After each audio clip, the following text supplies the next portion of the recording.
আমি আরেকটা কথা বলতে চাই, খালেদা জিয়া অসুস্থ, তাকে বিদেশে পাঠাও, আল্লাদের আর শেষ নাই।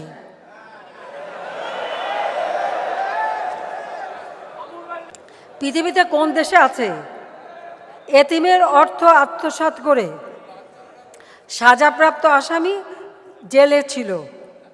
অন্তত আমি এইটুকু দয়া করেছি যে ঠিক আছে, বয়োবৃদ্ধ মানুষ বা অসুস্থ, হাঁটতে চলতে উঠতে বসতে অসুবিধা, শুলে একজন না ধরলে উঠতে পারে না, জেলখানায় যখন এই অবস্থা দেখেছি তো যে ঠিক আছে, যেটুকু আমার ক্ষমতা আছে, সেই এক্সিকিউটিভ যে পাওয়ার আমার আছে তার মাধ্যমে তাকে আমি তার বাসায় থাকার সুযোগটা করে দিয়েছি।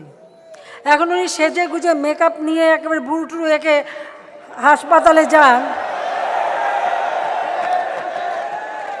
আর এদিকে তার ডাক্তাররা আবার রিপোর্ট দেয় খুবই খারাপ অবস্থা, মানে একটা নাকি যায় তার লিভার নাকি পচে শেষ।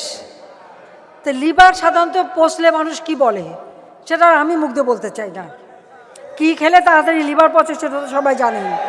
আমার কাছে বলে কোন মুখে, আমার কথা সেখানে, আমার কাছে বলে কোন মুখে? জিয়াউর রহমান, আমার বাবা মা ভাই তাদের হত্যা, তাদেরকে ইনডেমনিটি দিয়ে খুনিদেরকে ক্ষমা করে বিভিন্ন দূতাবাসে চাকরি দিয়ে পুরস্কৃত করেছিল। এরশাদ এসে তাদেরকে রাজনীতি করার সুযোগ দিল, রাষ্ট্রপতির পদপ্রার্থী হওয়ার সুযোগ দিল। খালেদা জিয়া ক্ষমতা এসে আরও এক ধাপ। খালেদা জিয়ার ছেলে মারা গেল, কোকো।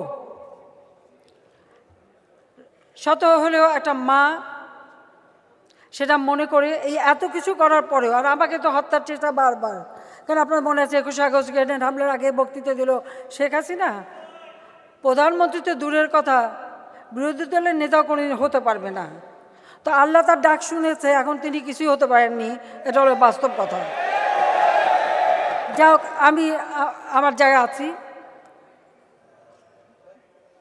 শুধু তাই না, যেদিন কোটালীপাড়া বোমা হামলা করে, বোমা পুঁতে রাখে, তখনও খালেদা জিয়ার ঘোষণা ছিল আওয়ামী লীগ 100 বছরেও ক্ষমতায় যেতে পারবে না। দেখো, সবসময় তার বক্তৃতা আছে, অনেক কিছু সামনে বলে ফেলে, এবং এদেশের যত বোমাবাজির পিছনে তাদের যে হাত আছে এতে কোনো সন্দেহ নাই। আমি এই কথার পর জিজ্ঞেস করব, 21 আগস্ট গ্রেনেড হামলা করে যারা আমাকে হত্যা করে সেই বিচারটা হতে দেয়নি, সেই যতগুলি আলামত ছিল নষ্ট করেছে, জজ মেয়ার নাটক সৃষ্টি করেছে, যে এই ধরনের ঘটনা ঘটালো, তার জন্য আমাদের কাছে এত করুণা দয়া চাই কিভাবে? সেটাই আমার প্রশ্ন, যে বারবার যারা আমাকে হত্যা করতে চেয়েছে, তারপরে তো আমরা করেছি করুণা। খালেদা জিয়ার ছোট ছেলে মারা গেছে, আমার তরফ থেকে তাদের সাথে যোগাযোগ করা হয়েছে, সময় নির্দিষ্ট করা হয়েছে, আমি গেছি, আমার মুখের উপরে দরজা বন্ধ করে দিয়েছে, আমাকে ঢুকতে দেয়নি। কত বড় অপমান!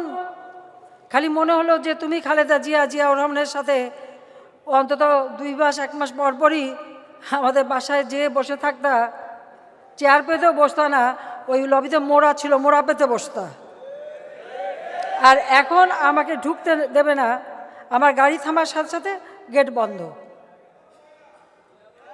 আমাকে ঢুকতে দিল না। জীবনে কখনো এইরকম ইনসাল্ট করবে?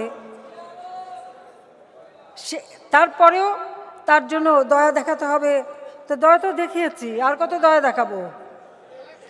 যে আমাকে খুন করতে চেয়েছে, যে আমার বাবা মা ভাই বোনের হত্যার সঙ্গে জড়িত, তার জন্য যথেষ্ট দয়া দেখানো হয়েছে। যে আমার হাজার হাজার নেতা কর্মীকে হত্যা করেছে, পঙ্গু করেছে, নির্যাতন করেছে, দিনের পর দিন নির্যাতন করেছে, অনেক দয়া দেখানো হয়েছে। এর বেশি আর দয়া আমাদের পক্ষে দেখানো সম্ভব না। ভিডিওতে একটি লাইক দিবেন, আর যারা এখনও আমার চ্যানেলটা সাবস্ক্রাইব করেননি তারা প্লিজ সাবস্ক্রাইব করবেন এবং পাশের বেল আইকনে ক্লিক করে দিন।